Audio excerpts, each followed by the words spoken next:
welcome back to the B-side. It's time to get in one of those 3 viewer-voted polls. Why are you grinning, L man? Well, we have done a poll, right? We did 3 polls. Yeah, we're doing the first one. The first of 3. All right. We're going in order.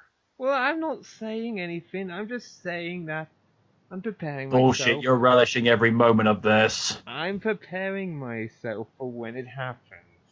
Resolution makes it better. The first poll we gave you guys a choice of A, WCW Super Brawl 2000. Oh, dare I even ask? Let's just say I feel like doing a precursor to soon Slamboree 2000 with David Arquette, and I'm still waiting on that one Thunder episode to be on the network. Thunder. B, WWE Vengeance 2007, The Night of Champions. That was a good pay-per-view. C, WWE Vengeance 2001. Ooh, that was a good one. And D, TNA Victory Road 2011. And the winner was... Elman's getting excited. The winner of the first poll is WWE Vengeance 2007, The Night of Champions. God fucking damn it. Don't worry, Elman. Odie will make it up to you later. He never does. You don't even look at me. My God! You don't even look at me when we do it. Are you sure you're telling me that or Triple H that? No, but neither of you look at me. I'm getting a bit. mixed messages. Jesus Christ! I've got the phosphor. This is going to be great. It's going to be complicated afterwards. 2007, a wonderful year, full of wrestling was at the time. And the beginning of Cena versus Orton at SummerSlam that year. Some could argue that 2007 was the height of TNA at the time. But it's 50-50 as it was having its share of problems as well. And let's be honest, most Christian fans went to TNA to watch Christian Cage. Same with Kurt Angle fans. It's just like, oh, let's just sign everybody from WWE. To be fair, with TNA, they actually gave Christian the opportunity to actually realize his full potential. But it's like as soon as they drop WWE do it, and then they slap him off. Okay, I will give you that, but it's like as soon as they dropped the NWA belts, it was just like they didn't have shit for them. Fun fact. The reason Christian is my favorite wrestler because of TNA. Fair enough. Okay, then. Well, that... Okay. Wrestling, but it's 50-50 as it was having its share of problems as well. Again, backstage stuff, even to a point where Dixie Carter was getting sick of everybody's complaints, which were legitimate, especially with Pac-Man Jones. I won't ask. A football player got into some trouble at a nightclub. Did shit he wasn't supposed to, was reprimanded, then kicked his ass square out the door. That, and he got suspended for 1 year by the NFL, went to TNA, and... made shit worse. I've got to cover that one day. Anyway, wrestling in 2007, while not as bad as 95, was slowly losing steam. Although it was a good WrestleMania that year. Yes, it was. But enough about that. Kick back, relax. This is WWE Vengeance 2007, The Night of Champions. We start with a video package hyping up every title being on the line on this pay-per-view as we get the intro. Jim Ross and Jerry Lawler welcomes us to Vengeance. Justin Roberts introduces us to Barry Windham and Mike Rotunda, the former tag team champions, a.k.a. the USA Express. Gentlemen, applause. Fun fact if you didn't know this. Mm-hmm. They use the real, Hulk Hogan's theme, Real American? Mm-hmm. USA Express used it first. briefly. Really? Yeah. I Hogan did was not know using this. Hogan was using Eye of the Tiger at that time. Yeah, but that was because of what the stuff he was doing in Rocky 3. that and the other wrestling promotion he was part of at the time, the American Wrestling Association. The AWA. Which That's when he reminds brought. me, That's when he, AWA. Go ahead. that's when he did come back to WWE. He said, "quote I'll come back as long as I can bring Mean Gene with me." Oh yeah, I forgot about. But yeah, speaking of AWA, before we continue on, the AWA pay-per-views are on the network now. Good or bad thing? Oh, I've been wanting to cover Super Clash 3 for a long time. Judging by the tone in your voice, there is a lot of fail in this. This is what happens when cross-promotion never works. Like that one time they tried to do the WWF ECW cross promotion in '97. It did work to hype up ECW's first pay-per-view, but in terms of the 2006 thing, oh yeah. Anyway, World Tag Team title time! Lance Cade and Trevor Murdoch defend their titles against the Hardy Boys before Broken Matt Hardy. And it should be noted, Matt was on SmackDown, Jeff was on Raw, yet the two were competing as a tag team on the same show. You could tell the brand split was coming to a slow end. Practically begging for it. That, mind you, that didn't happen until late August, early September 2011. At least. The finish sees Jeff climbing up the turnbuckle, but Trevor Murdoch tries something, but Jeff and Matt clock him. Trevor recovers quickly, clocks Jeff as Lance takes advantage, getting the finish, the 3, and retaining the World Tag Team titles. When you're editing this, MJ, I need a counter of titles defended and titles changing hands. Defending on the left side, changing hands on the right side. You'll see why. Okay. So go ahead and put 1 on the defended side. We cut backstage to King Booker. This was such a stupid gimmick for him. But you look back at it and it was pretty funny. Made him look stupid, though. He should have just kept on as King of the Ring as King Booker T. That would have made more sense. And also, I know I get knocked on occasionally sounding like I have an American accent, which I do at times. It's something I just slip into without trying. But Booker is trying to force the English accent here. It's just like, no. That'd be like L-Man trying to sound Australian. Ah, damn it, you stole my joke. Alright, mate, now to get some lager on it, on the barbecue. This is how every Australian talks, ain't it? I mean, it's totally not like I'm saying this because there's...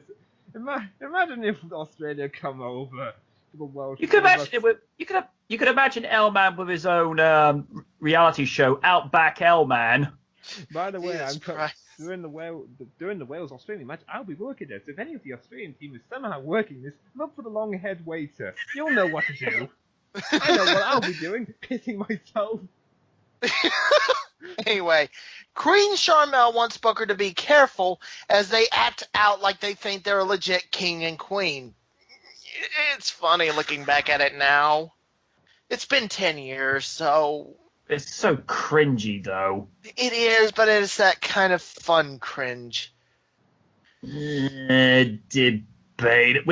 With Jerry Lawler, he can get away with it because, again, he's not trying to force the accent, and he's just basically being how an American would be king, just still being themselves. With Booker, it's just like, dude, you are so forcing this.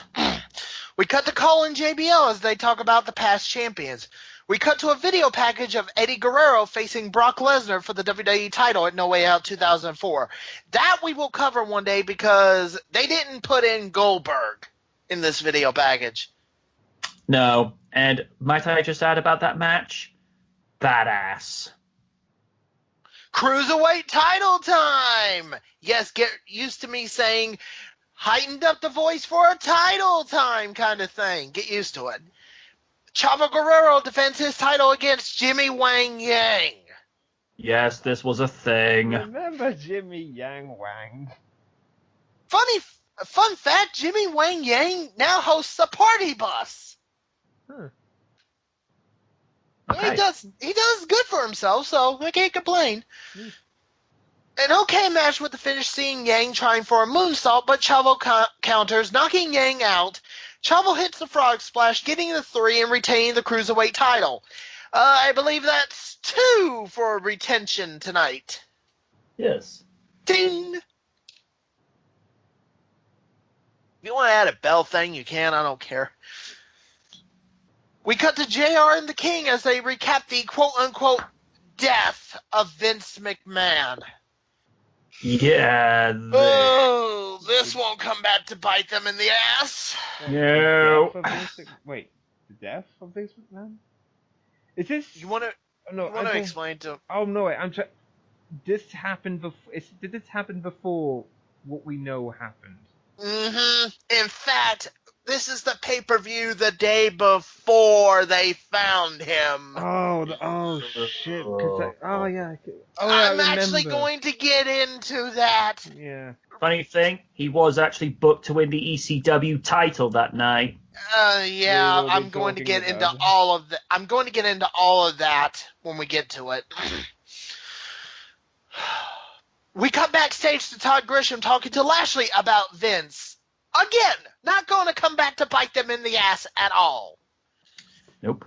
We cut to Joey Styles and Taz as they talk about the vacant ECW title. We do cut to a video package of Taz as ECW champion. ECW title time! It is for the vacant ECW championship. CM Punk faces Chris Ben... Wait a minute. What? Really? Are you sure? Let me see it. Oh, what do you know? Okay. Yeah, just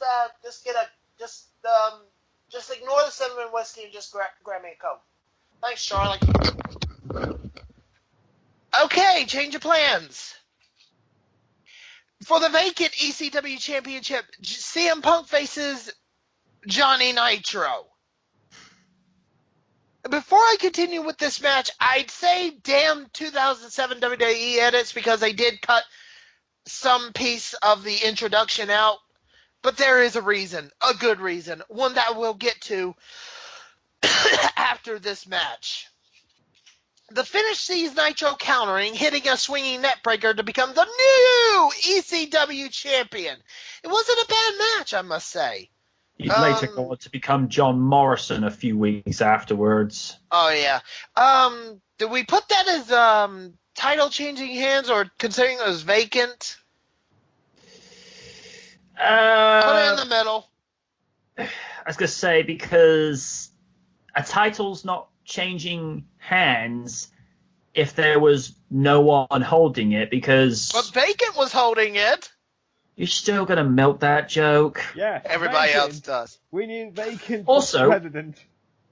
Also, I'd like to bring up a small little point that has been bothering me for a few years. What? Bobby Lashley goes through hell to get the ECW title back at Judgment Day after losing it at Backlash 2007. Goes through the Battle Royale, even though he was an ECW superstar at the time on Raw.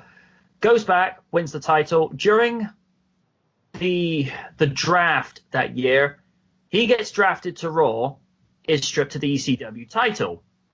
Couple of years late, about a year later, Kane wins the ECW title at WrestleMania, probably one of the quickest fucking matches anyone's ever seen, and Chavo Guerrero lost that match in a coffee break. Kane gets drafted to Raw in the draft that year, gets to keep the belt. WWE, you have some explaining to do. I can actually answer that explanation. Go ahead. Fuck you, ECW! Really? Yes! Yep. Go fuck yourself. Go fuck yourself. So, Kane gets to keep it, but Bobby gets shafted. Fuck you, ECW! Really, I'm just looking at very questionable decisions there. It's like, okay, we're gonna do this card again. All right, okay, fine. I'll try and keep this short. Originally, it was supposed to be Punk versus Chris Benoit for the vacant ECW championship, but at the time, before the next day, they had said Benoit and his family was sick. So he took a day off, so to speak. The next day, we would find out that Chris Benoit and his family passed away. So did they actually know what happened before? And then he said, No, No. they wouldn't find out until I'm getting to it. yeah. That night on Raw, Vince would be on Raw in an empty arena to announce it and show Benoit's memory. And it was that same day that they finally just killed off the Vince McMahon is dead storyline. Yeah. Which was the right thing to do in hindsight. The next day, though, we would find out the truth. Fuck. I'm sorry to have to remind people of it, but it's what we have to do as wrestling reviewers and historians. It's like history. You can't go dodging it. It has to be talked about. We would find out the truth that Benoit killed his wife, son, and himself in a double murder-suicide. Ever since then, WWE would remove Benoit from anything to do with WWE. Even when you go to the network, Benoit is still there, but like in the highlights and stuff, like the little dots you see on the bottom of the player, Mm-hmm. they will not highlight Chris Benoit. A lot of people have said, and I'm just repeating what's been said. They said, I mean, on the one hand, yeah, you can't erase him from history because he was part of a lot of big moments, particularly the Royal Rumble in 2004, or to the many matches he's had with Jericho. I mean, all of them 5-star classics, without question. They said, oh, he deserves to be in the Hall of Fame. Here's the thing, and even Stone Cold has covered this on his podcast. Chris Benoit, the Chris Benoit before he did what he did, guaranteed certifiable Hall of Fame member. After what he did, absolutely not. Unforgivable. His wrestling career will speak for itself because say what we will about the person, the athlete, one of the best to ever lace up his boots, and possibly one of the best to look at of how to perfect your craft. So as an athlete, I can't say anything wrong about him because he was one of the best. The person, it might have seemed almost reverse logic for WWE to try and distance themselves the way he did and act like he didn't exist, but they are a publicly traded company and have corporate sponsors and committee members to answer to. They can't just not act with something like this. They have to take responsibility because he was contracted by them. So therefore, what they don't want to have the public image that they would be endorsing a monster. I mean, am I wrong? No, you're not. I mean, as much as because there's a lot. I mean, there's been discussion about what happened with Chris Benoit, and I think there's going to be discussion for a long time. But the fact of the core fact of the matter is, he killed his son, his wife, and then himself. Whatever was going on, whatever happened, whatever caused the situation, there's a lot that has been looked into, and and WWE has essentially acted upon it. But no matter what, he still lived. He still killed two people. You can't, as much as you can argue that as much as you could argue for the reasons You cannot. It's the same thing with what happened at school shootings. As much as we can look into, I mean, with like Elliot Rogers, as we can look into the person as much as we can, and hell, there's like one YouTuber who is doing that. You can look into what he's done and what his motives were. But at the end, he still killed. He still killed some. He killed people. And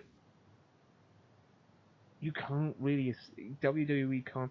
I mean, the whole Vince McMahon's death thing. No one knew that Chris Benoit was going to do that. No one knew. So at that point, at that point, Vince had. At that point, that's the way it had to go, because of uncertified reasons.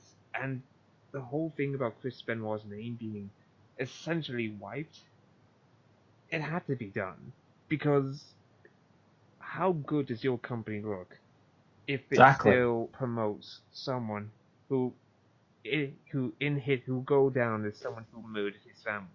I mean, no one is taking away that he's a great wrestler. No one is taking away all the achievements he's done. But once he killed his wife and his son, and then essentially himself, you can't do anything else. But essentially say Chris Benoit, who we don't know we don't know who this person is. If you look at I think it's the 2012 Los Angeles Comic Con, they actually had Daniel Bryan, Sheamus, and CM Punk there. And when they asked about the whole situation with Chris Benoit, CM Punk handled it like a complete pro, saying it doesn't make any sense to further promote him when he did what he did. I mean, he's in the WWE encyclopedia, he hasn't been erased, but when you look at it from a business standpoint, you can't, as Elman's just saying, you can't really go further promoting him. And then this is the thing, I just realized this. The thing is, we know about his accomplishments, we know about his achievements, we know about all the titles he's won, but if WWE tomorrow did a video package of all the champions, and we saw Chris Benoit in there, we'd still think about the fact of what he did. There is that exact, because no one's taken away he's a great wrestler. Nope. But when you hear the name Chris Benoit, will you really not think about what happened? Will you really think about all the achievements and then that's it? You would not think about what happened with him, because the name Chris Benoit has been. It's an interesting question. It's an interesting question. Come on. Essentially, what I sense, in a way, the Chris Benoit name has been tainted. Yeah. I remember Youngblood Holmes on YouTube, and there is a little bit of a relevant point to this. When the whole Psy Guy situation happened, someone asked him, can you separate the art from the artist? And I think it depends on the person or the artist in question, because some could argue wrestlers are artists and the ring is their canvas in which they create their art. And I think even Xavier Woods has actually said that in an interview as well. With someone like Stone Cold Steve Austin, what he did to Deborah, because it is documented, he did actually physically beat her up. With Austin, he actually paid his debt to society. He actually did a little jail time and community service, best to my understanding. I think he was in jail for a little bit, because there is a mugshot of him in a prison outfit. But with Benoit, he never paid his debt. And I don't think you can separate the art of what he did from himself. And we know now, based on what happened with Chris Nowinski going to the Sports Foundation, that based upon Benoit, a sample of Benoit's brain tissue, he had the brain of a 91-year-old Alzheimer's patient. And this is one of the reasons now, because Oni highlighted this when we did the main event night review panel for WrestleMania 27. Because of that, all chair shots are banned to the head, and Triple H and Undertaker were fined after that match. And Oni would know, he was there. And when I heard that, I was just, Jesus. We should be moving on. The only other thing, I will quickly wrap this up. One of the absurd rumors I heard back in the day was that, Benoit didn't kill his wife and kid. He was set up by Kevin Sullivan. I'm like, where's your evidence? It's the same sort of conspiracy theories as the moon landing. It's like, it never really happened. It was directed by bloody. I know his Stanley Kubrick. I should know his fucking name because he's one of my favorite. Yeah. It's like sort of that. It's that bullshit conspiracy theories because no one wants to believe the fucking obvious truth. So there has to be some sort of big thing. I mean, I know that Sullivan and Benoit had legitimate beef with each other going back to WCW because apparently Nancy was actually going out with Sullivan at one stage, and Benoit either got her out of a bad relationship. I mean, I don't know the full ins and outs of what happened, but apparently somebody came up with the conspiracy theory that Sullivan did that as a means of revenge, and I'm like, that's a bit weak, dude. Well, anyway, we need to move on. Yeah. That 1 week changed wrestling forever, and we just pretty much discussed. We still feel the effects. We're today. still feeling it. 10 years later. We get a video package of Shawn and Brett's Iron Man match, which saw Shawn becoming WWE champion. If you want further clarification of that, we covered that on WrestleMania Retrospective of WrestleMania 12. Heck of a match. We cut to Mick Foley getting ready as Randy Orton comes in, telling him to be careful. We get a video package of Ricky Steamboat as well as Steamboat coming out to the arena. Intercontinental title time!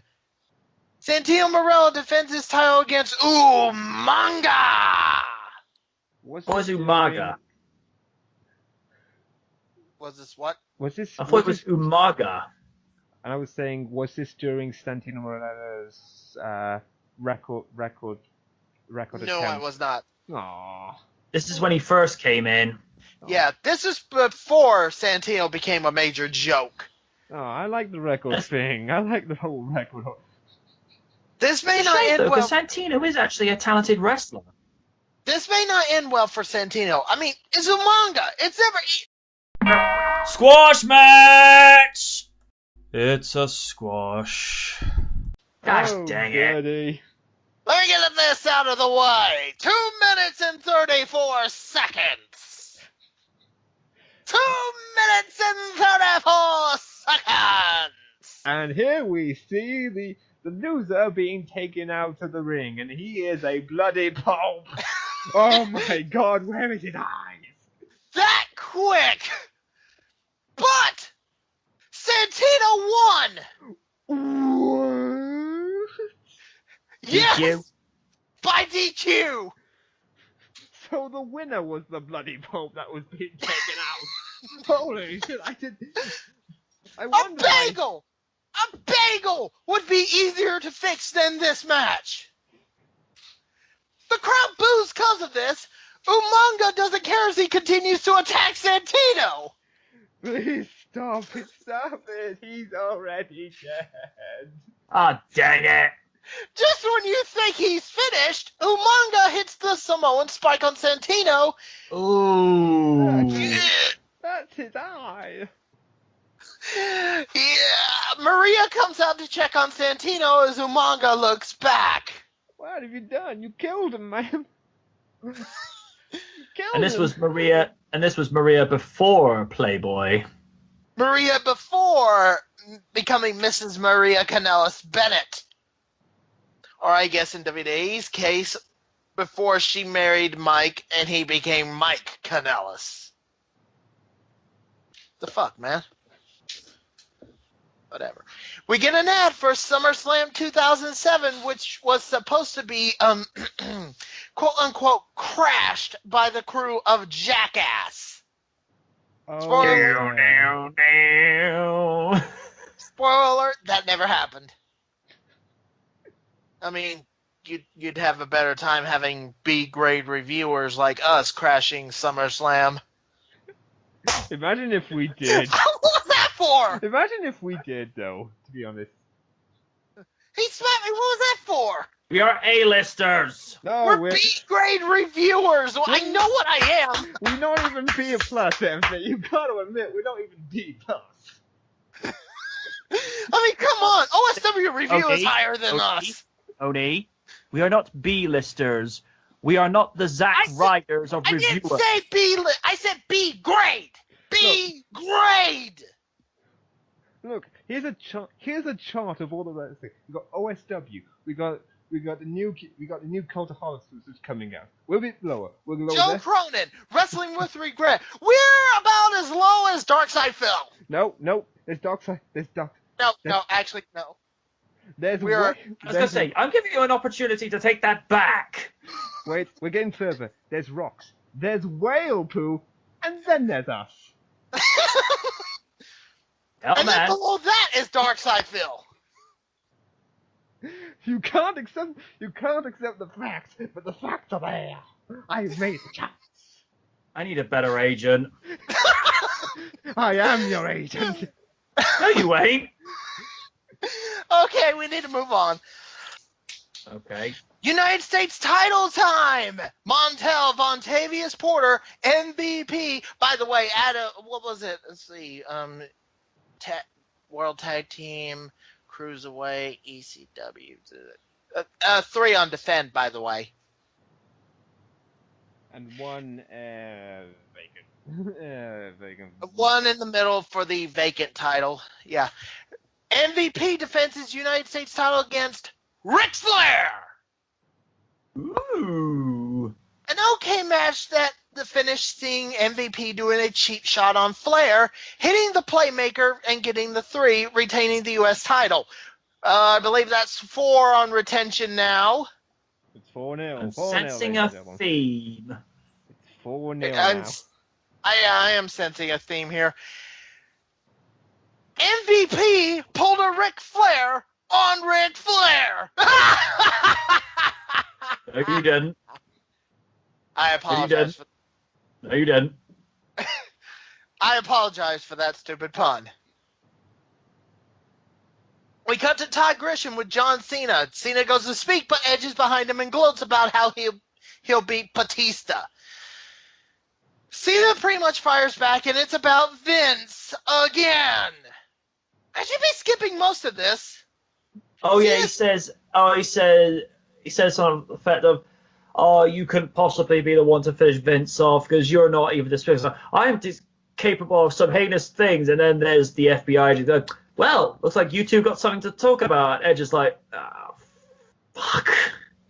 We get a thanks for the theme for Vengeance, as well as a shot of Houston, Texas's, well, the arena they're in for Houston. Planet Houston. No! Before Punk! He wasn't champion. I ain't kneeling to Johnny Nitro. No, then it goes on to be John Morrison, the Palace of Wisdom. This ain't no make-believe. Come on. I give Trish the cold shoulder. I will give him this. He had a decent entrance theme. I'll grant him that. Because Melina took my balls. And then he paired up with The Miz as Raw's tag team champions for a time. Well, he didn't do much better in the love department after her, so. Ooh! Wow! Cat fight. I mean, cat fight here. oh, not just between Taya and Melina. I'm talking about him and the Cialis. Go on. I told you this story. I told you this story before, didn't I?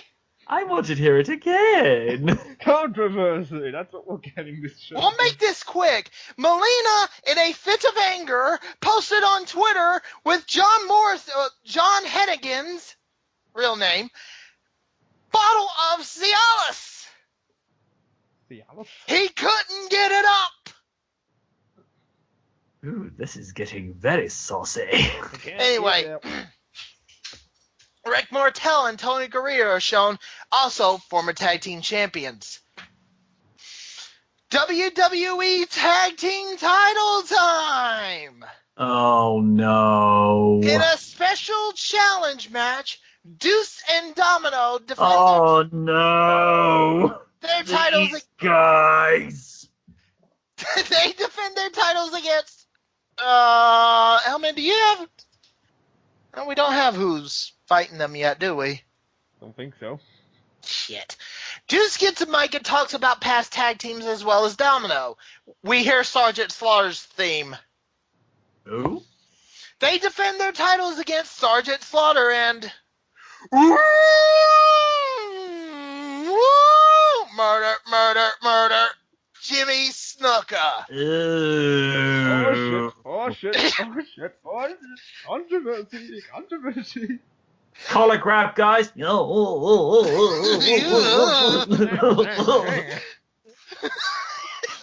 Fun fact, if you didn't know, Deuce's real name is James Snuka.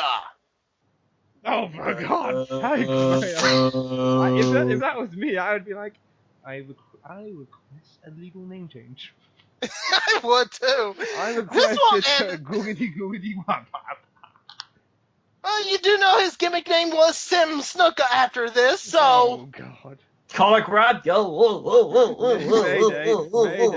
Sim Snooker. And it's the same guy that was the cameraman between Undertaker and Shawn Michaels at WrestleMania 25. This guy's life. James Snuka's career after being Deuce. It's nuclear. Nuclear like Tamina's career. Yeah, it did remind me. It would seem to make sense why she was off TV for a little while after that. The ending sees Snuka climbing up, going for the Superfly. Or what we would like to call it now. Yeah. But Deuce grabs Snuka, rolls him up, and gets the three retaining the WWE Tag Team titles. And Snooker went on to live happily ever after. Until a certain time when the police came around. Leave your comments. Jesus Look at Christ. Deuce and Domino's gimmick. They look like discount Fonzies. I don't think anybody's talking about that anymore, by the way. Actually, I just looked at- I got an idea. Well, In the no. comments below, leave an alternative name for Jimmy Snooker's signature move. I just want to see. Don't give him ideas, L-Man. Do it. Ugh. Comments below.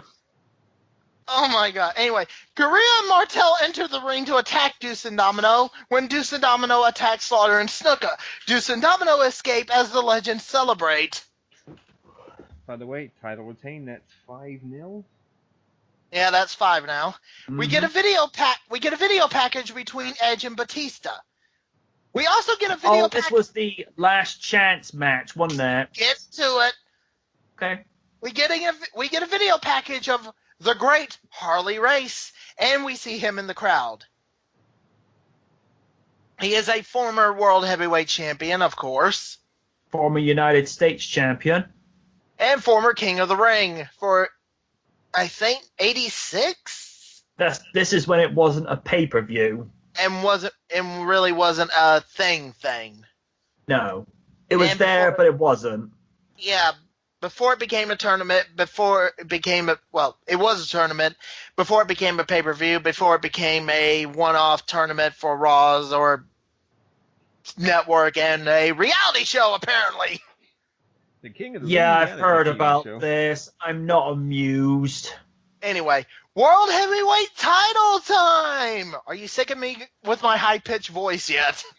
No more irritating than usual. Edge defends his title against Batista steroids. If Batista loses, he can never get another world title shot as long as Edge is champion. Well, that wouldn't last long. Ooh. The finish sees Edge going for the spear, but Batista spears Edge instead.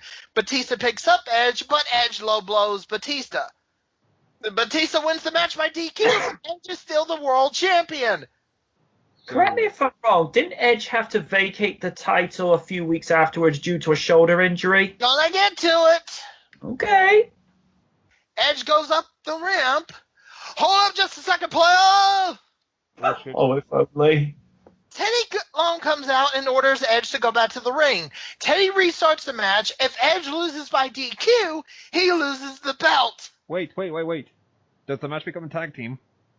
No. My God, Teddy, what is wrong with you? Are you sick today? I'm gonna have to actually agree with Hellman on that. It's like, this is very out of character. Teddy Long does not make tag team title match. Must make sure his pulse is still active. It's tag team gate.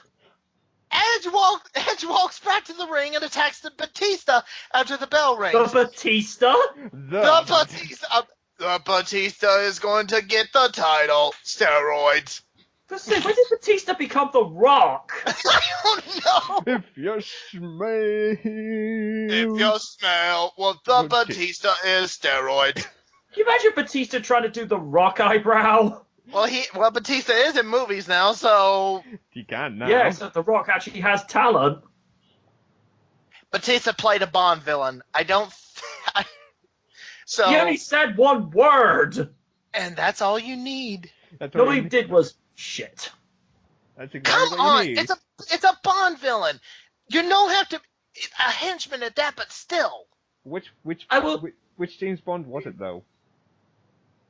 He was trying to be like a 21st century version of Oddjob. Yeah, but which Bond was it? Was it Pierce? Craig. Daniel Daniel Craig. Okay, he was in the good Bond film. He was in the good Bond. It was the latest one, Spectre. Oh, I haven't That's seen what I that. was looking for. Oh, To be fair, I'll take that back. Batista is moderately competent as an actor, but he's not The Rock. Sorry. Well, he has one up the rock, and he's playing a Marvel character as Drax, so. But to be fair, with Drax, he doesn't really do too much talking. It's basically Batista if he was a Marvel character, so he doesn't really have to do too much. Anyway, Edge steps up for the spear and finally hits it, but Batista kicks out. Edge rolls out of the ring, grabs the chair, and drops it, remembering the new rule. Yeah. He was just like, fuck this, I'm gonna hit this motherfucker with a steel chair. Oh, wait, damn it! Shit. What do I do? I'm gonna hit him. Wait, hang on. Plead insanity. I played the fifth and insanity of shit. Edge rolls back in, but Batista does a roll up, getting a 2. Batista sets up for the Batista bomb, but Edge escapes. Batista clotheslines. Wait. He only got a 2. Was the referee Gabe Newell? I guess. Because Gabe Newell can only count to 2. Oh. 1, 2. No. Batista clotheslines Edge over and exits the ring. Here's where stupidity comes in, people. Wait. Was this Impact? It's going to be. Edge pulls the tights, knocking Batista to the stairs. Batista counters what Edge was about to do, hits the Batista bomb on Edge. Batista rolls Edge into the ring, and Batista loses by countout. You fucking idiot. Edge retains his world title. He retains by Batista's sheer stupidity. You fucked it up again. How do you do that? He Batista'd himself. Batista goes insane and Batista bombs Edge. If you recall, he did this a year later as well, where he had been drafted to Raw from SmackDown, didn't get the things the way he wanted. Batista bombed Edge on Raw. CM Punk comes out, Money in the Bank, brings the world title to Raw. Because if you recall, Triple H had gone to SmackDown via via the draft lottery, and we thought Raw was going to be without a world championship for a while, but Pug's like, ooh, money in the bag. Let me just cash this in. We get a world champion back on Raw. Don't worry, Batista. You'll get another shot next month against the Great Khali. Oh, Spoilers! God, this thing. And fun fact, the Great Khali is also being in the film. No fucking joke he had. It was. Oh, yeah, longest yard. And Get Smart. And yet, yeah. Oh, yeah, that's the one where he got... oh. Who was the one who... Oh, yeah, Colin... No, not Colin Farrell. It was Steve Farrell playing... Steve Carell. Yeah, Steve Carell. Thank you. He actually... It still gets me how he actually played tonsil tennis with Rock to get him off his game. My brother walked in when he saw it, was like, what the hell have I just walked in on? At some point, we're going to end up doing like a top 10 wrestlers in movies. One day we will. In fact, now, top 10 wrestlers in movies by L-Man, number 10. I don't even have a list of them. I don't even have a list of them. Oh my god. Nah, I'm kidding. Not dead. We'll do it someday. One day we will. We cut to JR and the King as they talk about the fabulous Moolah. We get a video package between her as the Spider Lady against Wendy Richter, a.k.a. the original Screwjob. Oh. Not something I'd want to show.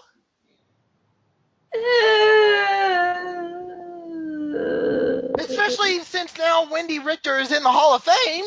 Oh, shit. Go on. Yeah, but then again, her Hall of Fame induction was after, so well after. Yeah. Anyway,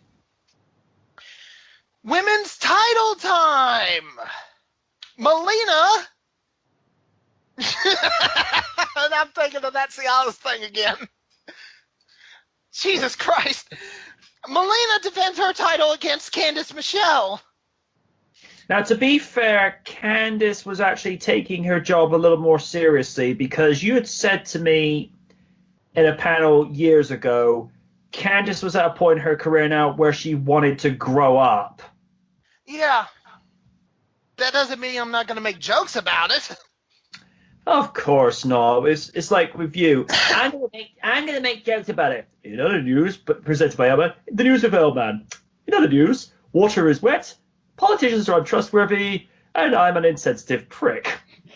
Anyway, during the match, and one of two memorable moments from this match, Candice's top came off. Hello. Thankfully, she had a bra on. You perverts. You disgusting pervert. Go in the corner. Says the man for Bash of the Beach 2000, when everybody was taking their clothes off. Well, excuse me, princess. No, you are not Link. No. He's got the And hair also- like it, though.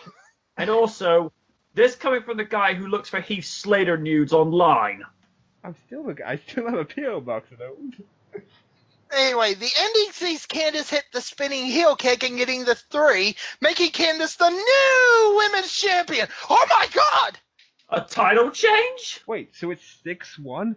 Oh my god, it's Germany versus Brazil! Oh, wow. Don't worry, with the Russian World Cup's coming up, we definitely know what's going to happen. If you don't count Nitro's title win tonight, which we don't because it's not really a title changing hands, it's more in the middle.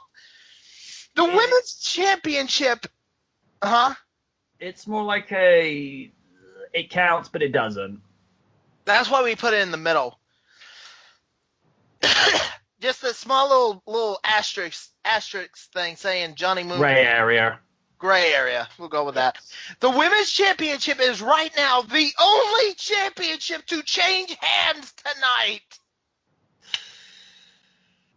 God! For a night of champions, you're sure? Funny thing, the pay-per-view actually just became Night of Champions the year after. Yeah, we're gonna cover that one, the 2008 one later to see if we're gonna have that counter thing again. We got to. Maybe it might break a record. Nah. Candice made history by becoming the first Diva Search Diva to become women's champion, and the downfall slowly begins. Oh dear. No offense to Candice. I'd mention another history maker she made, but she wants to be far away from Playboy and porn. So we'll grant Candice's wish. Well, it's like anything. When somebody is trying to make a fresh start and actually make a better name for themselves, the worst thing you can do is bring up their past. Mm-hmm. We cut to an ad for WrestleMania 23 on DVD. Funny, I have the Ultimate Limited Edition DVD steel case. Same here. Justin Roberts announces JBL's name. Ooh, foreshadowing. No one cares. Not a one. Justin Roberts has to kiss JBL's ass by reading JBL's bio. What? Yeah, JBL's still not a bully. You can tell, can't you? Ugh. By the way, Cole's face during it says it all. The fuck am I hearing? Mm-hmm. And this was before heel turn. We get a video package between Cena, Orton, Lashley, Foley, and King Booker. Oh yeah, the WWE Championship Challenge match. Main event time! Oh, thank gosh. WWE Championship Challenge. John Cena defends his title against Randy Orton, Mm-hmm. Bobby Lashley, Mm-hmm. King Booker, Mm-hmm. and Mick Foley. Yeah, because the stipulation was from McMahon, any former world champion could enter. Mick just threw his name into the hat. It's one fall to a finish. Can we just say clusterfuck? I was about to say, meaning Oh, apparently our favorite word when it comes to wrestling, clusterfuck. It's only one word if it's hyphenated. Exactly. The finish sees Cena grabbing Mick Foley and hitting the FU, getting the 3 and retaining his WWE title. And we end it with 7. 7-1! And Oni's favorite wrestler won. Wait, I didn't know AJ Styles was in WWE at that time. Maybe on Raw versus SmackDown 2007. Yes, you heard me right. Raw versus SmackDown, not SmackDown versus Raw. That sounds stupid. Only you. The crowd was booing, but WWE edits have Cena being cheered. Really? Yeah, you shouldn't have done it. You did. You maxed up with that. No, you don't want to. The pay-per-view ends with Cena holding the title high. WWE Vengeance Night of Champions was a good show. It took a new concept at the time and ran with it. Sure, it borrowed from WCW's Clash of the Champions plus the one-night-only Night of Champions from Final Nitro, and we may cover that one day too. But maybe as a special Raw Down Rebound special. Which has to be said, that was when they changed Night of Champions to Clash of the Champions for Raw's 2016 pay-per-view lineup, and from what I heard, it wasn't a great event. We'll get to that one day too. But I liked it. It doesn't hold up as well nowadays, but it's still enjoyable. I give it a 7 out of 10. MJ, your thoughts? Make them quick, please. A couple of grades below WrestleMania 23, 7 out of 10. What'd you say, 7 out of 10? Mm-hmm. L-Man? Well, considering the note that we had like seven retains and then we like one champion, I give this match a 6 out of 1, which is essentially like a World Cup match. Oh, God. Oh. The next time we join you, it's the second of 3 viewer-voted poll results. Till then, I have been the Oni. I have been the Knight. I have been whatever I've been. Catch you on the What are B-side. you these days? I don't fucking know. If you don't know, how the fuck is anyone else supposed to know? Odie, do you know what he is? Catch you on the B-side. Dang it.